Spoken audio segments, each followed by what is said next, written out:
मैंने आज ये तो देख लिया, अगर आपके पास पैसा हो तो आप एफआईआर भी बदल सकते हो, और इस चीज़ को प्रूव करूंगा। पर उससे पहले लड़ाई किस बारे में हुई, क्यों हुई, हम इस बारे में बात नहीं करेंगे। मैं सीधा पॉइंट पे बढ़ता हूँ। एलविश ने जो लोकेशन दी थी वो उसके घर की लोकेशन थी, या फिर किसी के तो घर की लोकेशन थी। और मेरा इंस्टिंक्ट बोला कि मुझे उसे अपने लोकेशन में बुलाना चाहिए, जो एक पब्लिक लोकेशन हो।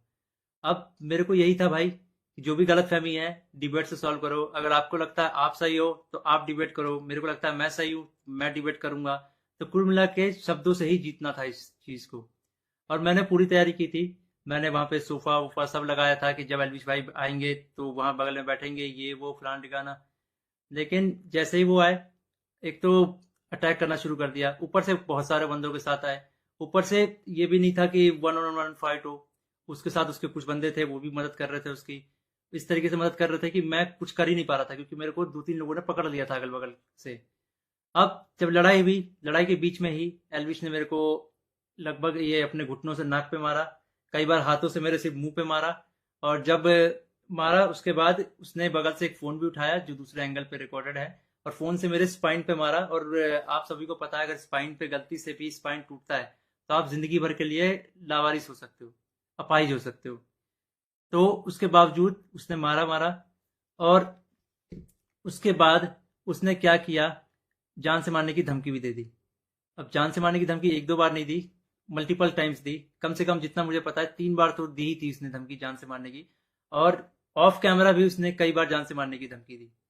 अब ये सब होने के बाद जब लड़ाई वड़ाई खत्म हो गई, तो उसके बाद वो वापस जा रहे थे, तो वो जो बंदे लाया था उनमें से कुछ बंदे मेरे को, मतलब होता है ना एक प्यार से धमकाने वाला सीन, कि भाई सॉरी बोल दे, क्यों ले रहा है पंगे, ये वो। भाई मैं तो अपने चीज़ों पे अटल था। मैंने बोला मैं सॉरी तो नहीं बोलूंगा, क्योंकि मैंने गलती तो की नहीं है। उसके बाद एलविस ने भी थोड़ा ट्राई किया था सॉरी बुलवाने के लिए, लेकिन मैंने उसको भी सॉरी नहीं बोला। और ये सब जब हुआ तो शुरू में मेरे को लगा मेरे को सिर्फ यहाँ चोट आई है, क्योंकि मेरे को कहीं पे भी दर्द फील नहीं हो रहा था।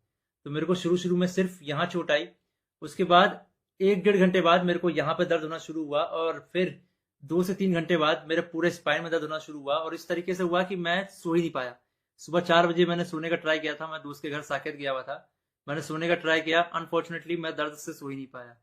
उसके बाद हम जब दर्द हो रहा था तो हम गए वहां पे मैक्स हॉस्पिटल साकेत के, मेडिकल निकलवाने। तो उन्होंने मना कर दिया, विदाउट एफआईआर नहीं होगा। तो मेरा यही था, मेरा दिमाग शॉक में था, एफआईआर हमने की नहीं थी। फिर हमने डिसाइड किया कि दोपहर के 12 बजे के आसपास हम एफआईआर करेंगे लॉन्च, और उसके बाद मेडिकल करवा लेंगे पुलिस की मदद से ही। तो हम गए एफआईआर करने। अब जब एफआईआर करने गए तो हमने पूरा बता दिया कि भाई ये सेक्शन लगाना है, अटेम्प्ट टू मर्डर है, साफ साफ दिख रहा है। तो जो एसएचओ थे उन्होंने बहुत अच्छे से बात की। उसके बाद एसएचओ अपने इंस्पेक्टर के फ़ोन में कॉल करते हैं, बोलते हैं कि पूरा इसको ना पब्लिक मत करना, गुप्त तरीके से रखना, हम लोग गुप्त तरीके से लड़ेंगे। मेरे को तभी डाउट था कि एफआईआर को दबाने की कोशिश की जाएगी। और वही हुआ। अभी मैंने एक आर्टिकल पढ़ा जिसमें एलविश के ऊपर एक भी वो सेक्शन नहीं लगा जो मैंने एफआईआर में लिखवाई थी। अटेम्प्ट टू मर्डर का एक भी सेक्शन नहीं है उसमें।